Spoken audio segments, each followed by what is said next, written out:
Zastupnik Varda govorit će u ime Kluba zastupnika Stranke rada i solidarnosti, SMSH, Reformista i nezavisnih zastupnika.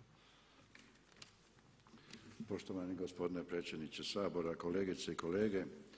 Nakon što je predsjednik Vlade gospodin Plenković na jedno zastupničko pitanje vezano za obvezan zdravstveni pregled vozača starijih od 65 godina na aktualnom satu izjavio da će Vlada s posebnom pažnjom razmotriti taj prijedlog, evo ponovno 11. ožujka u Večernjem listu najava da Ministarstvo unutrašnjih poslova predlaže uvođenje obveznog liječničkog pregleda za vozače starije od 65 godina.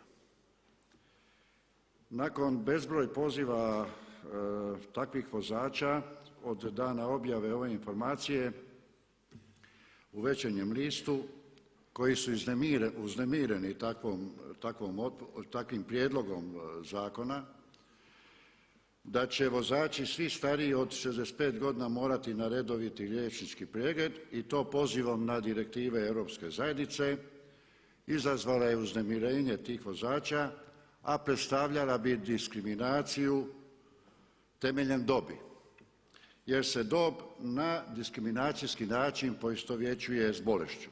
Međutim, dokazano je u prometnoj kriminologiji da su vozači stariji od 65 godina oprezniji i savjesniji vozači, što govore brojni podaci referentnog centra Ministarstva zdravstva za zaštitu zdravlja starijih osoba dr. Andrija Štampar.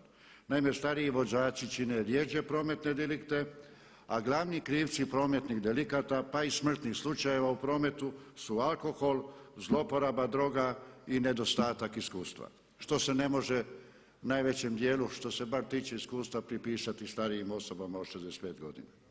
Uostalom, planiramo i povećanje radnog vijeka na 67 godina pa i više, a istodobno po tom prijedlogu za te iste djelatnike se tvrdi da su vjerojatno nesposobni za vožnju ili se dovesti automobilom do svog radnog mjesta.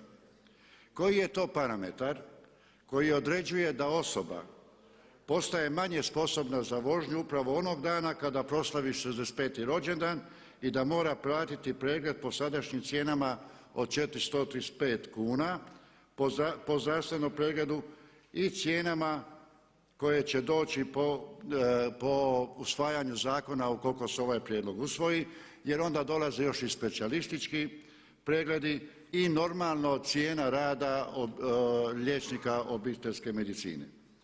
Nisam siguran da su kod ovog prijedloga Ministarstvo unutrašnjih poslova i Ministarstvo zdravstva dobro pročitali direktive, jer u direktivama nema ni govora o dobnim granicama, nego ima govora o vrsti vozačkih dozvola i bolestima koje mogu utjecati na sposobnost za vožnju motornim vozilima, kao što su na primjer kardiovaskularne, dijabetes mellitus, to ćete vi znati šta je,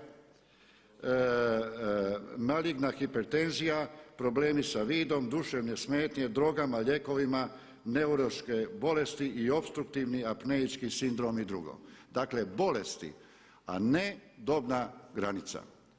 S druge pak strane, ovim nastupom želim umiriti vozače starije od 65 godina, zakon nije još ni u proceduri, nije stupio na snagu i pozivam ih da kao i do sada sa dužnom pažnjom upravljaju motornim vozilima vodeći računa i o drugim sudionicima u prometu. Hvala lijepo.